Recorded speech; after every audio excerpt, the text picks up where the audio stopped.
Swayam Prabha. Digital India. Educated India.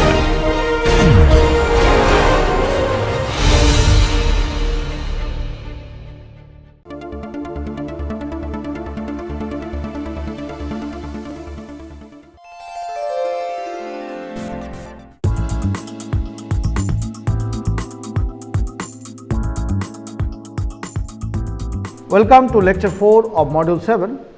In this module 7 we are discussing on heat exchanger. Last 3 lectures we have discussed on various types of heat exchangers, their different parts and their functions of the various parts of the different heat exchangers we have discussed in detail. Now today's lecture we will discuss on Effectiveness-NTU method of heat exchanger analysis.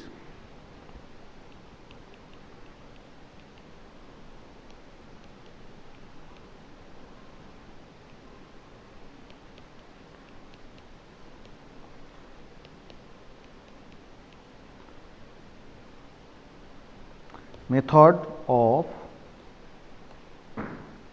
heat exchanger analysis.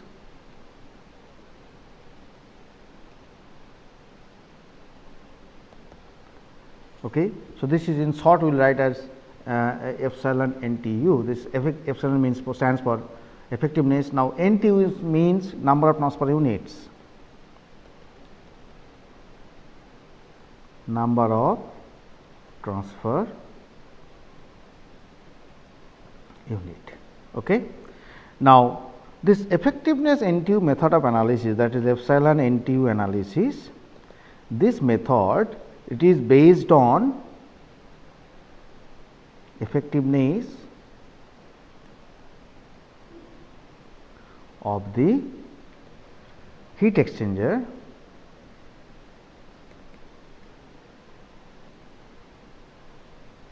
in transferring a given amount of heat. Okay. Therefore, what happens is it is based on the effectiveness of the heat exchanger to transfer a particular amount of heat. So, therefore, what happens for this effectiveness method can help us to compare the performances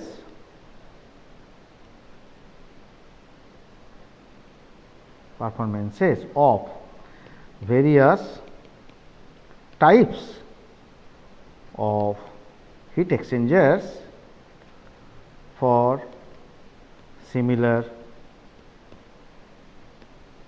heat exchange. Okay. So, that means it helps us to understand the basic differences between two heat exchangers, to compare them, that how they are performing. So, in the form of the amount of heat exchange. Okay. That is very important, and this will help to identify or select the best suited type of heat exchanger. Okay. So, this finally helps us to select the best suited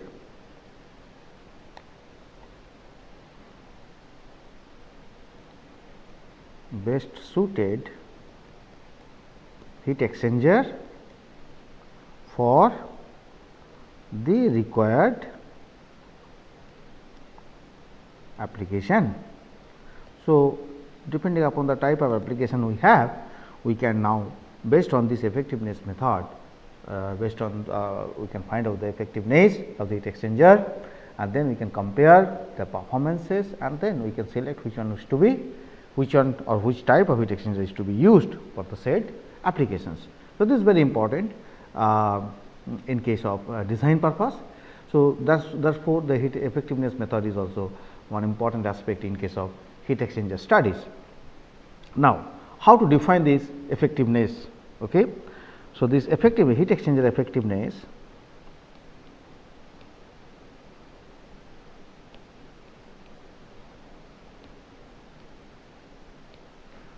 is defined as this equal to actual heat transfer by maximum possible heat transfer.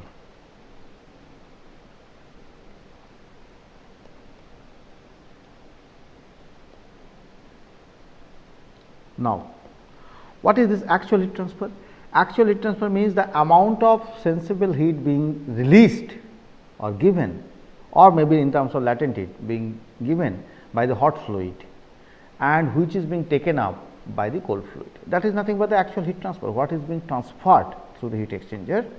So, this can be, so if we draw that a parallel flow case and in the counter flow case, single pass case, considering a single pass case, okay, and this is one is parallel flow, another is counter flow case. Say if I write,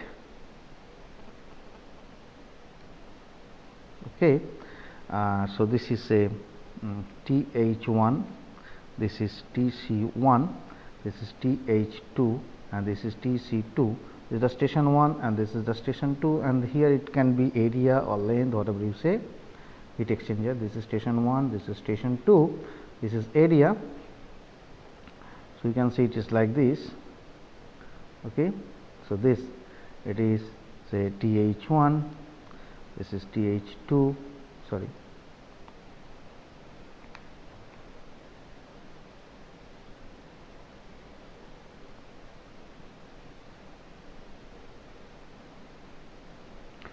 TH2, this is TC2 and TC1. What is happening is that in this case this is the parallel flow, this is counter flow. Okay. So, actual heat transfer for, if we say that for parallel flow,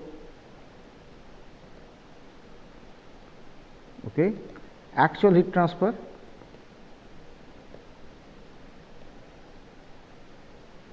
this will be m dot c mass flow rate of the cold fluid into CPC specific heat of the specific heat capacity of cold fluid, mCp CPC into the change in temperature of the cold fluid is TC2 minus TC1.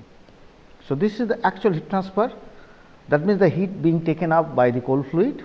Similarly, the same amount of heat is being lost by the hot fluid, and that will be equal to m dot h, that the mass flow rate of hot fluid, Cph, that is the heat capacity, specific heat capacity of the hot fluid, into the temperature difference of Th1 minus Th2. So, this becomes the actual heat transfer in case of parallel flow. And what is the maximum possible heat transfer? Maximum possible heat transfer would be, say, it depends upon that total amount of heat transfer is dependent on the driving force into the mass heat capacity so of the material. So, mass flow rate into this. So, now of this cold and hot fluid, if one of the fluid is having flow rate m dot into Cp, we have two things in this heat transfer rate. One, we should say one m dot into Cp, this part, another part is delta T, that is the temperature gradient. So, and we have two fluids, one is hot fluid and one is cold fluid. Now, if we say for hot fluid or say cold fluid, for cold fluid, if m dot Cp is lower than, that means if m dot Cp for cold fluid, okay, is lower than m dot Cp of hot fluid, okay, then what will happen? Delta T for cold fluid will be greater than delta T for hot fluid. Okay. So, this will be understandable because this is to maintain this. Therefore, the maximum possible heat transfer would be, say, suppose if the cold fluid is among these two, if which one is having minimum m dot Cp, if that is called as the minimum fluid, we will tell that as a minimum fluid. Under that situation, minimum fluid means it has got minimum m dot into Cp with respect to the other one. Okay. If that is the minimum fluid, then it will undergo maximum temperature difference. So, the maximum possible heat transfer would be any of the fluids, whether hot or cold, their heat flow rate if into that the maximum temperature difference. The maximum temperature difference here it will be Th1 minus Tc1. So, that means in this particular case that the entry point the temperature difference is maximum. So, Th1 minus Tc1 will be the maximum temperature difference into the. So, into that. So, if I say that Th1 minus Tc1, that will be the delta T max, maximum temperature difference, okay, and then delta T max into m dot Cp of the minimum fluid. That is understandable. So, minimum fluid only can go maximum temperature difference, other fluid cannot go that much temperature difference, because this is to the other, then it will be avoid the law of thermodynamics. So, total heat exchange from one to the other will be remaining the same. So, therefore, so if m dot Cp is the minimum fluid, then into the delta T maximum, that will be actually the maximum possible heat transfer. Okay. Now, similarly, for a counter flow, actual heat transfer is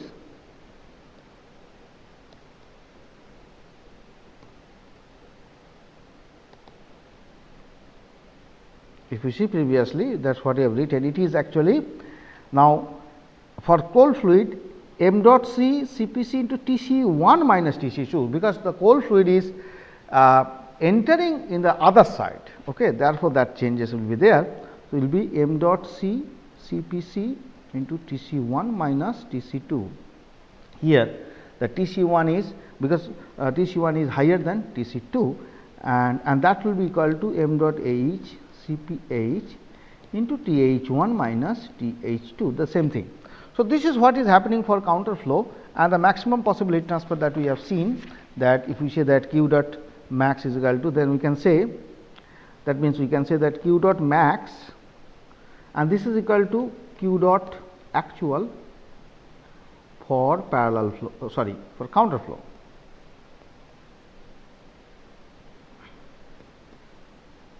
Or anti-parallel flow. Okay. So, q dot max is becoming now m dot Cp into, for the minimum fluid. Minimum fluid means the fluid which is having m dot into Cp, this product minimum, into will have the maximum temperature difference, that will be Th inlet minus Tc inlet. So, that definitely the cold fluid inlet temperature and hot fluid inlet temperature difference is the maximum temperature difference. Okay. So, therefore, now we can have, based on these combinations, if we have parallel flow, if we have counter flow, and depending on the situations, hot fluid and cold fluid minimum cases, we can have several combinations to have the expressions for effectiveness. So, if we write, say, for parallel flow or co-current flow,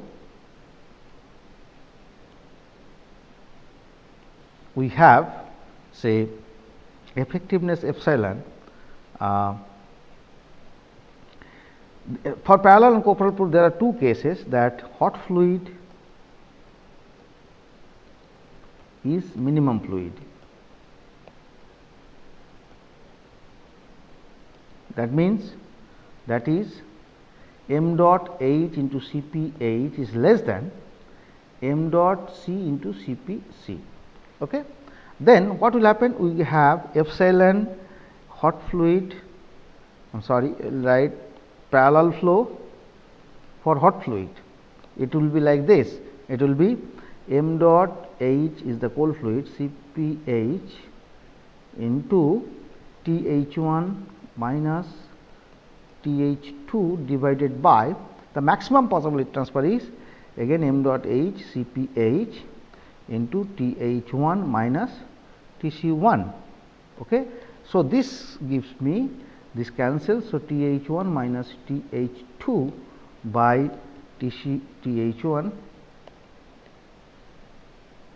minus TC1. Similarly, we can have epsilon P cold fluid, when that cold fluid is minimum fluid. So, I will write here parallel flow case and cold fluid is minimum fluid. So, we have 4 cases, that is here m dot C CPC less than m dot H CPH. Mind it that both the cases we are considering under parallel flow or co-current flow situation. So, this is becoming m dot C CPC into, and here in case of parallel flow it is TC2 minus TC1, TC2 is higher than TC1 parallel flow, okay, and here it is m dot C CPC into TH1 minus TC1, okay, and this is equal to TC2 minus TC1 by TH1 minus TC1, right. Similarly, if we have for anti-parallel flow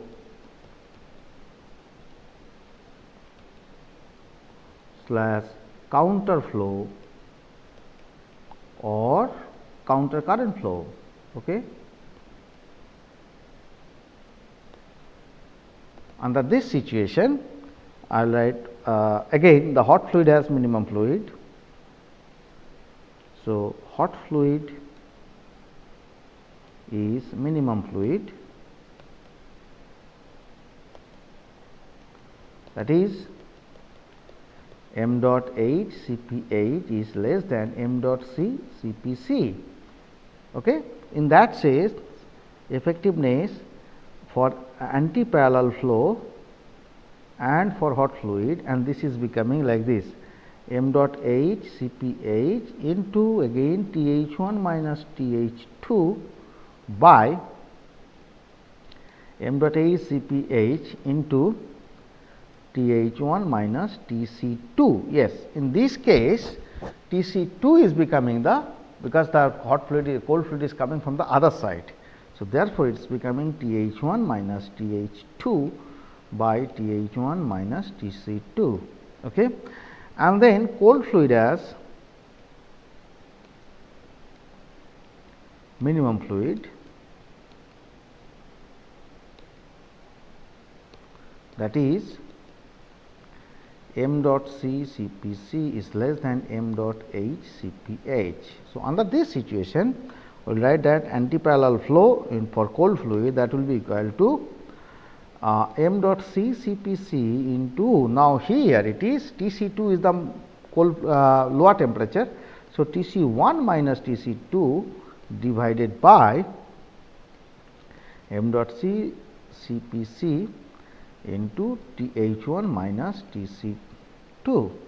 So, this is becoming TC1 minus TC2 by TH1 minus TC2. Okay. So, this way we can find out different in all the cases. Finally, it is nothing but, if we just see in all the 4 cases whatever we have discussed, it is nothing but the temperature difference of the minimum fluid divided by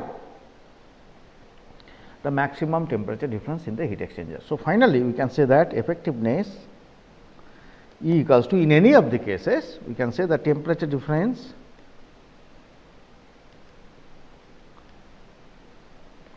of the minimum fluid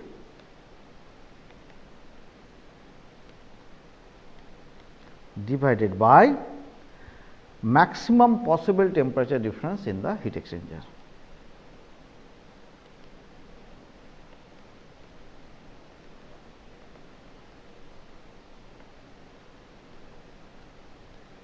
In the heat exchanger. So, this is an indirectly we can, so this is the another definitions of heat exchanger that we can say. Okay. Now, what we will do is, we will try to find out develop the expression for a single pass situation for effectiveness factor in case of parallel flow and counter flow. So, expression for effectiveness factor, condition is we are first considering this parallel flow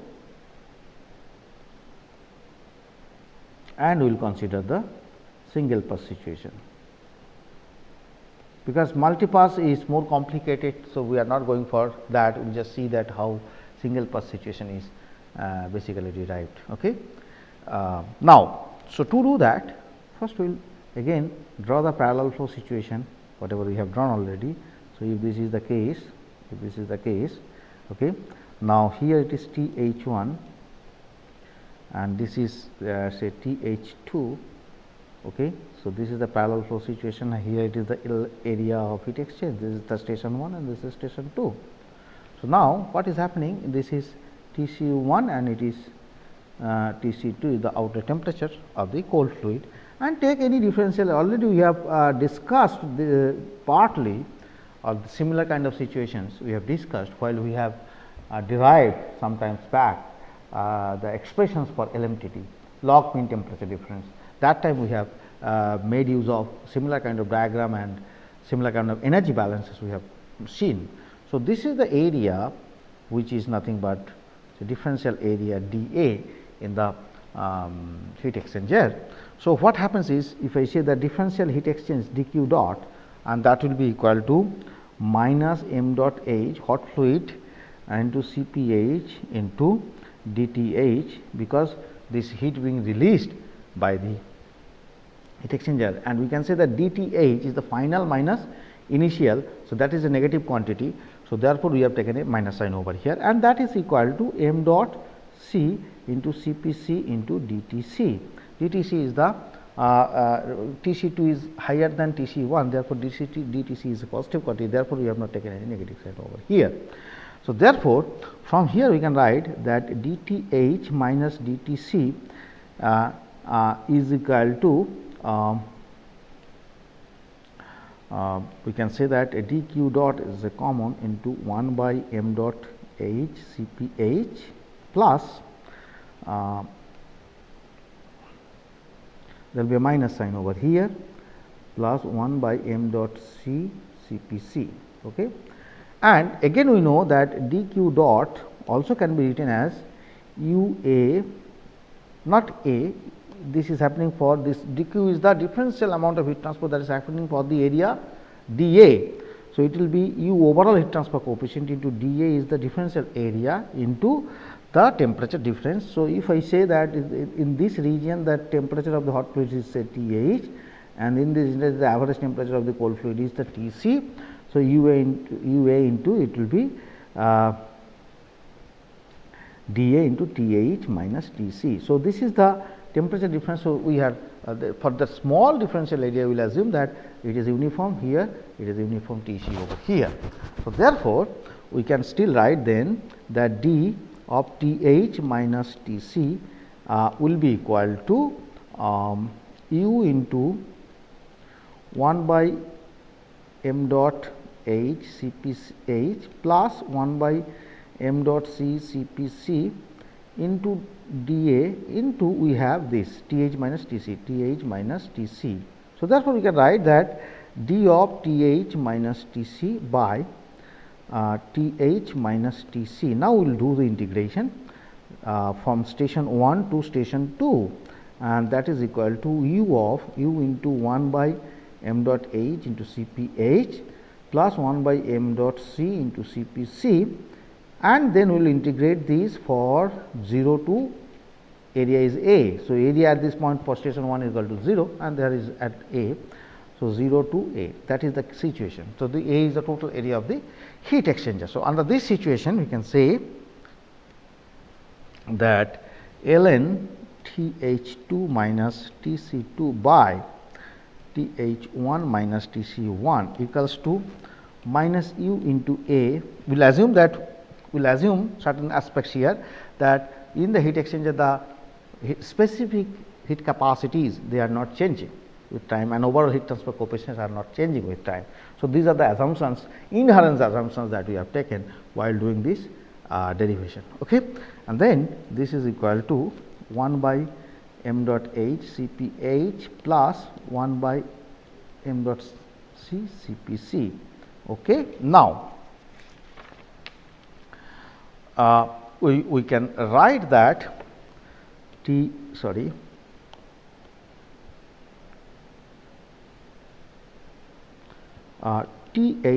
minus Tc2 by Th1 minus Tc1 equals to exponential minus UA by m dot C Cpc into 1 plus m dot C Cpc by m dot H Cph. Correct? Now, we know that for if we take assume cold fluid as the minimum fluid. Okay.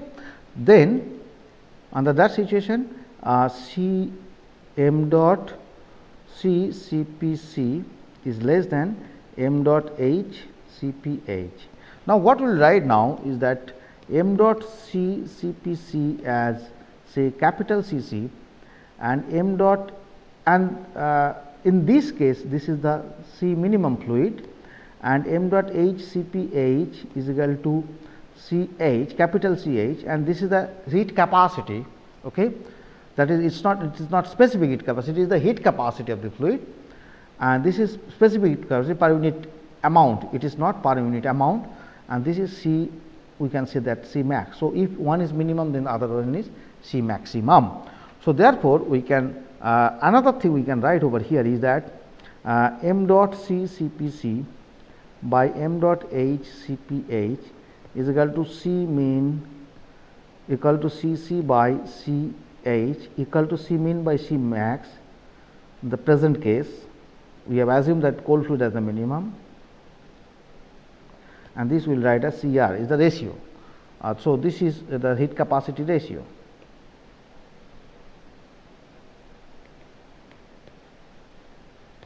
Okay.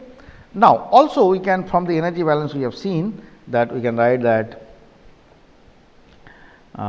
m dot H Cph into Th2 minus Th1 okay, will be equal to m dot C Cpc Tc1 minus Tc2.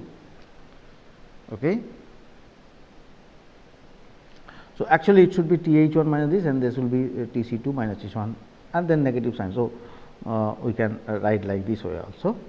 So, just one negative sign multiplication, if you see this,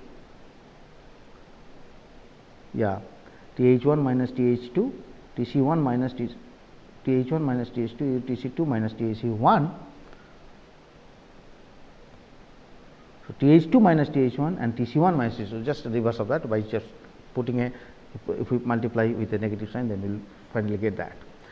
And then from there we can write that Th2 is equal to Th1 plus m dot C Cpc by m dot H Cph into Tc1 minus Tc2, and then we can write that Th2 minus Tc2, which is the need, because for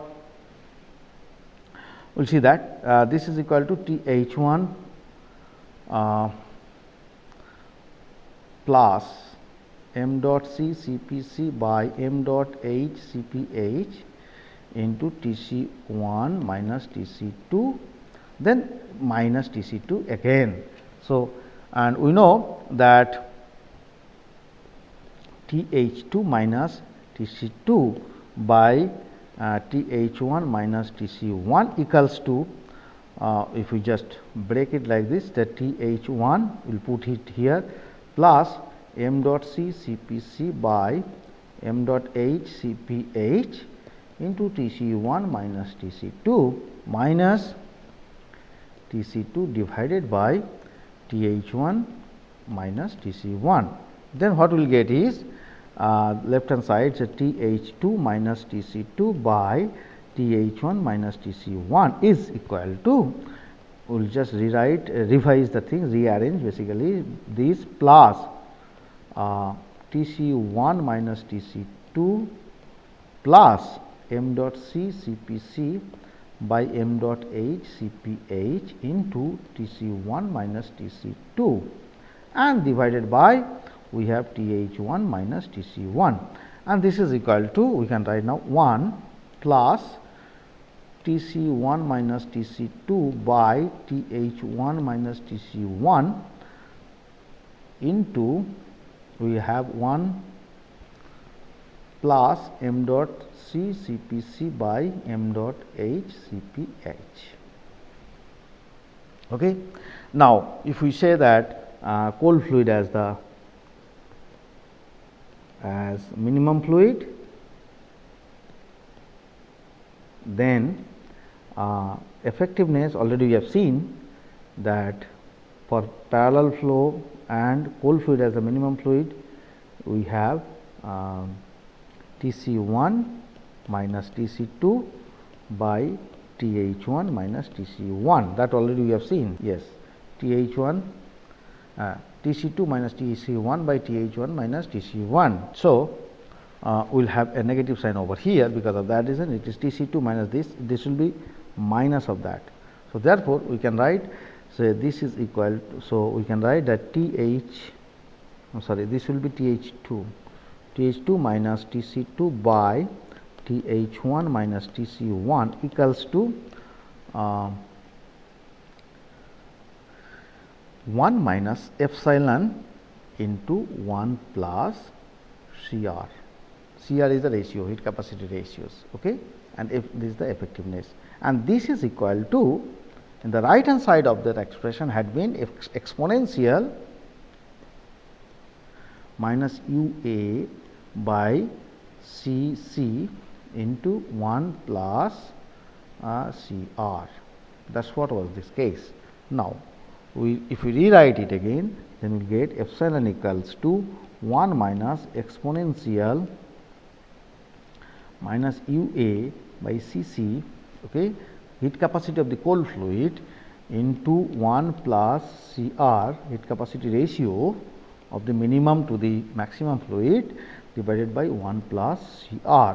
Now, this UA by Cc is called number of transfer unit.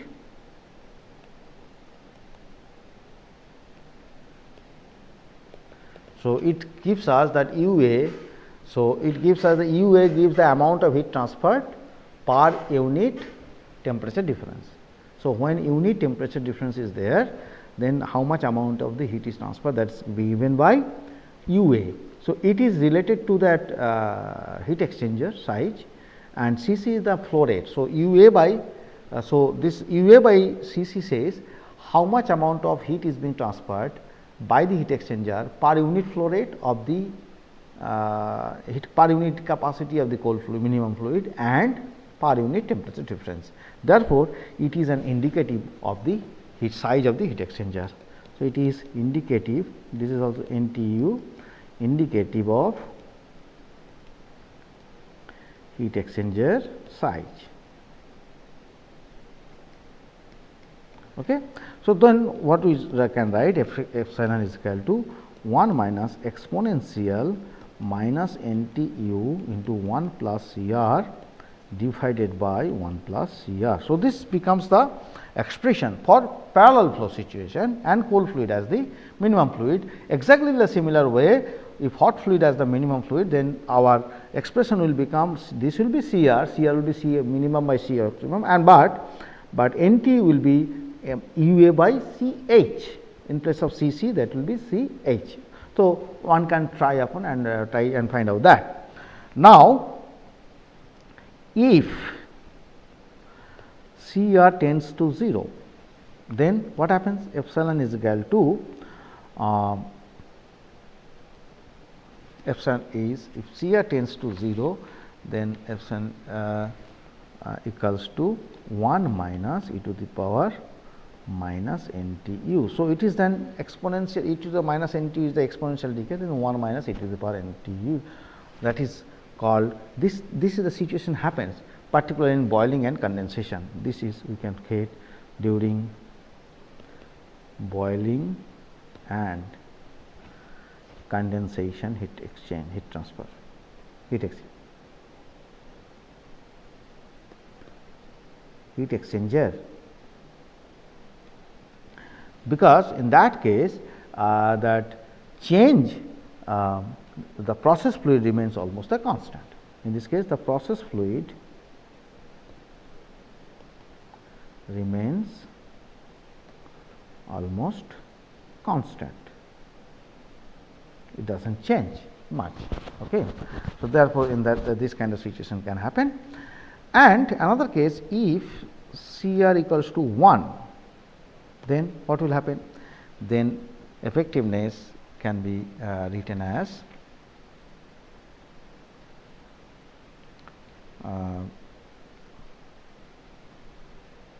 if CR equals to 1, this is 1. So, it has nothing to do much on this. So, it will be 1 minus exponential 2 NTU by 2. It is like that, 1 minus exponential CR equals to 1. So, 2 NTU by this. So, CR equals to 1 means is the case when both the fluid having heat capacity same. Okay. Now, similar derivations we can see for, but the things will be little bit different, that we can see for counter current heat exchanger. So, for counter current heat exchanger or for counter flow case,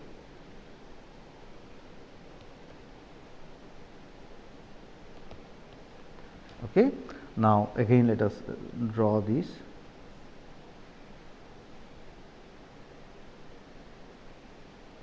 So, depending upon the situation, I am sorry.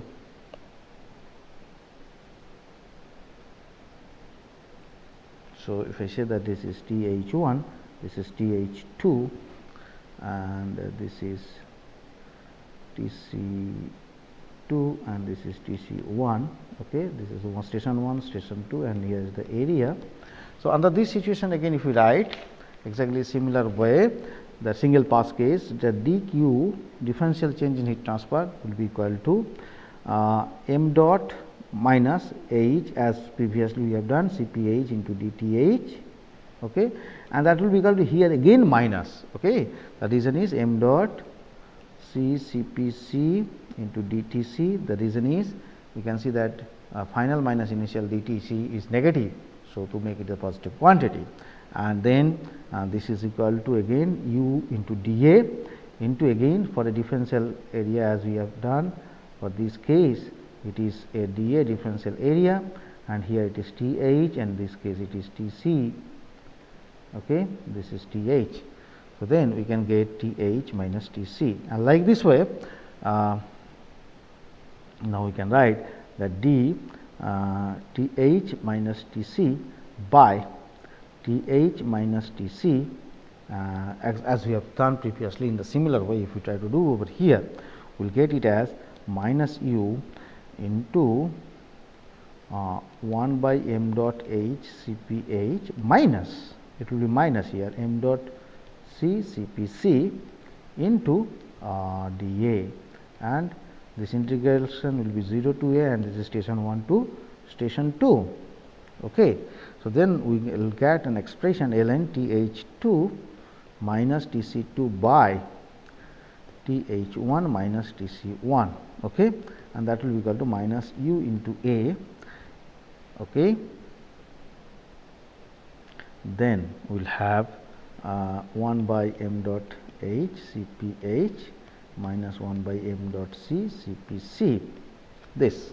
So, then we can write that Th2 minus Tc2 by Th1 minus Tc1 equals to exponential, and if we just take this one this side and the negative side. So, if we multiply by this negative sign over here, then we will get UA by m dot c Cpc, okay, and then we will write 1 minus m dot c Cpc by m dot h Cph. Why we are doing like this? Because again we will try to see the case for m dot c Cpc or the cold fluid as the minimum fluid. Okay.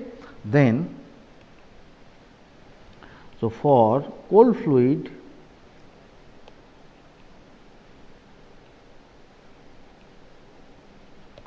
being the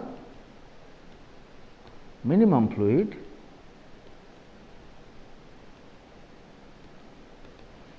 okay, for cold fluid being the minimum fluid, what we will have is that effectiveness factor will be equal to Th2 minus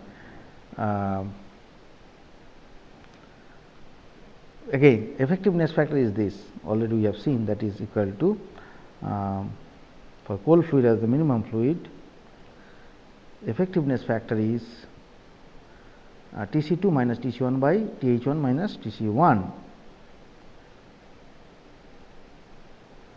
Tc2 minus Tc1 by Th1 minus Tc1. This is the temperature difference of the cold fluid, and this is the temperature difference for the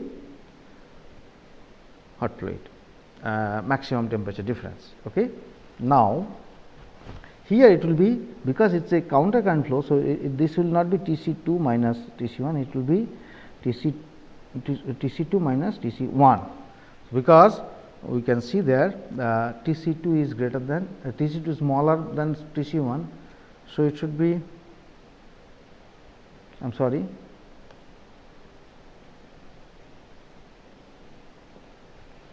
it should be Tc 1 minus Tc2 by Th1 minus Th2, this. But our expression had come from the integration. If we see that it is Th2 minus Tc2 by Th1 minus Tc1, this we have to expand. So, Th2 minus Tc2 by Th1 minus Tc1, we will write it as Th1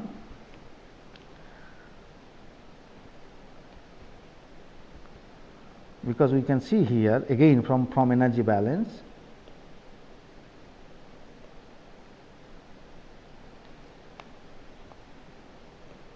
as we have done previously from similar thing, that m dot h Cph into H2 minus H1 will be equal to m dot c Cpc into Tc1 minus Tc2. Here Tc1 is greater than Tc2, therefore, so we will have H2 Th2 T. So, Th2 equals to Th1 plus m dot c Cpc by m dot h Cph into Tc1 minus Tc2. Okay. So, we can write it as this is Th1 minus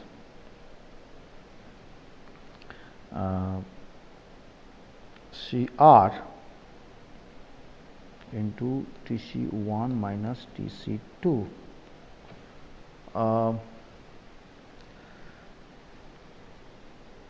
This is m dot h.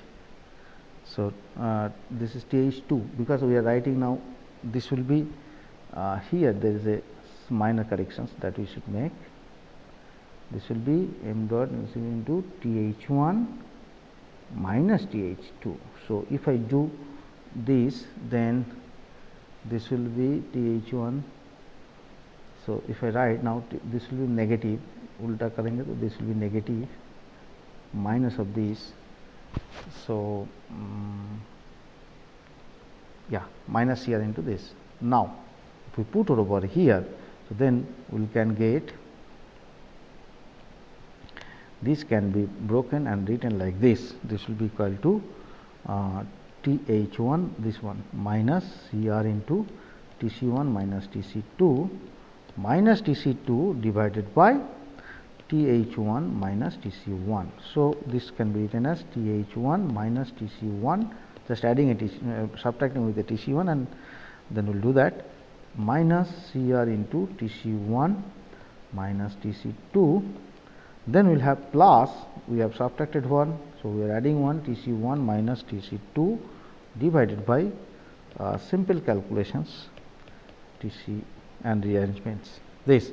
Then we can write it as so Th2 minus Tc2 by Th1 minus Tc1 I can write as 1 minus Tc1 minus Tc2 by Th1 minus Tc1 into Cr minus 1. Okay. And then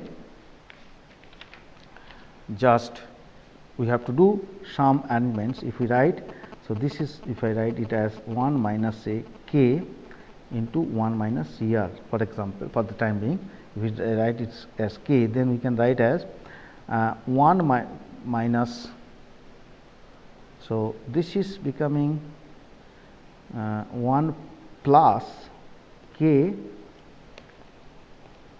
so 1 plus k into, I will write as, so if I write this 1 minus c, then it will become plus. So 1 plus k into 1 minus Cr, and that is equal to, if I see the other derivation from the derivations here, this one we will put over there, exponential NTU into 1 minus Cr.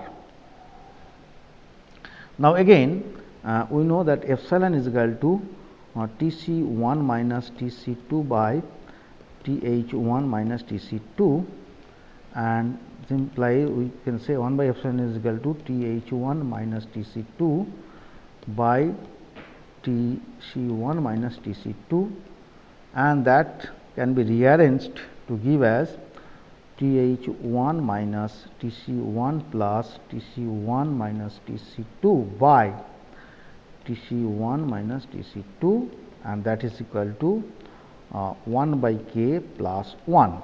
Okay. So from there we can write that k equals to epsilon by 1 minus epsilon. So just putting the value of k over here, we can write that epsilon is equal to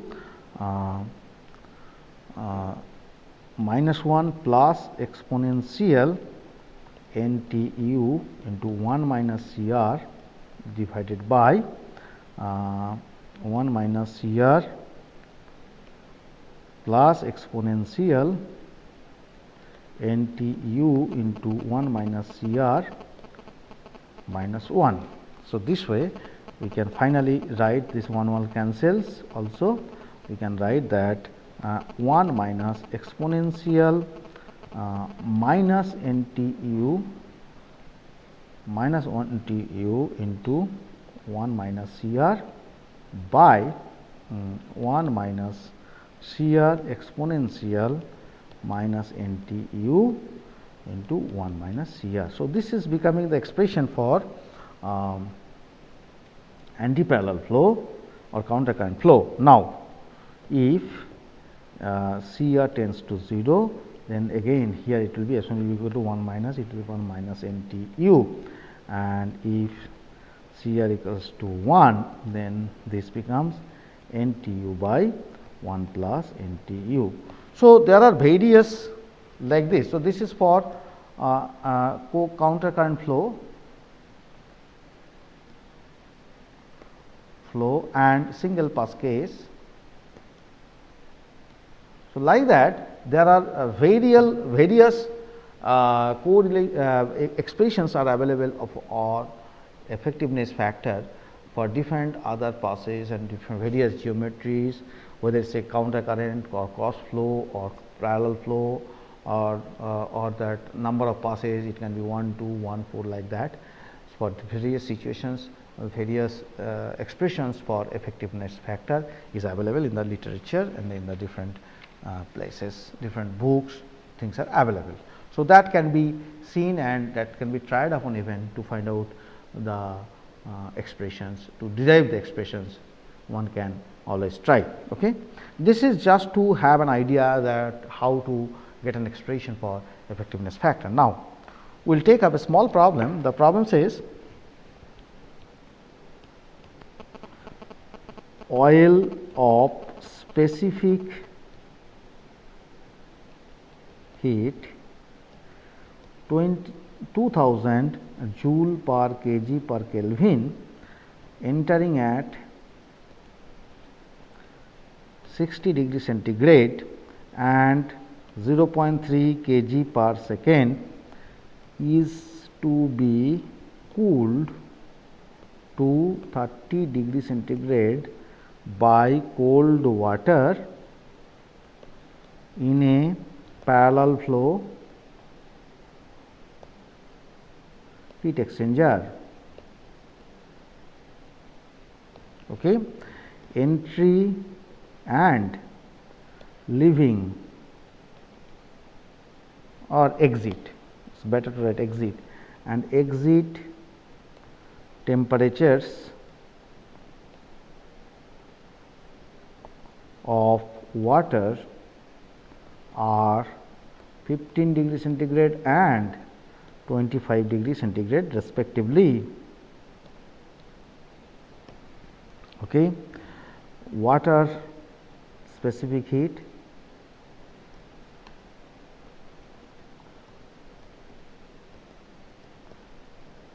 is equal to 4200 joule per kg per Kelvin, and heat transfer overall heat transfer coefficient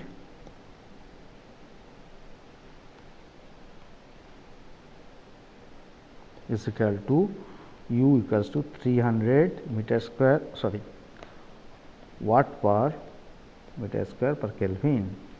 So, calculate the NTU, effectiveness factor and area of heat exchange. Okay. So, now solution. So, from the solution we know that if we try to see Cc is equal to m dot C, Cpc is equal to 0.43, sorry, m dot C, Cpc, for we have to find out, calculate the value of m dot C, that can be found out from energy balance. Energy balance, m dot C Cpc into delta T C is equal to m dot H Cph into delta T H. So, m dot C is equal to m dot H is equal to 0.3 into 2000 into delta C is equal to 30, because it is 60 to 30. So, 30 divided by m dot C, I have to calculate Cpc is equal to 4200 and delta C is equal to 10. So, this is equal to 0.43 kg per second. So, once we know m dot C, then Cpc is equal to, we can calculate m dot. So, this is equal to 0.43 kg into this is 1806 joule per Kelvin, and Ch, heat capacity of the hot fluid, is equal to m dot H Cph, and that is becoming 600 joule per kg Kelvin. So, Ch is less than Cc. So, Ch is C minimum, so is the minimum fluid. Okay.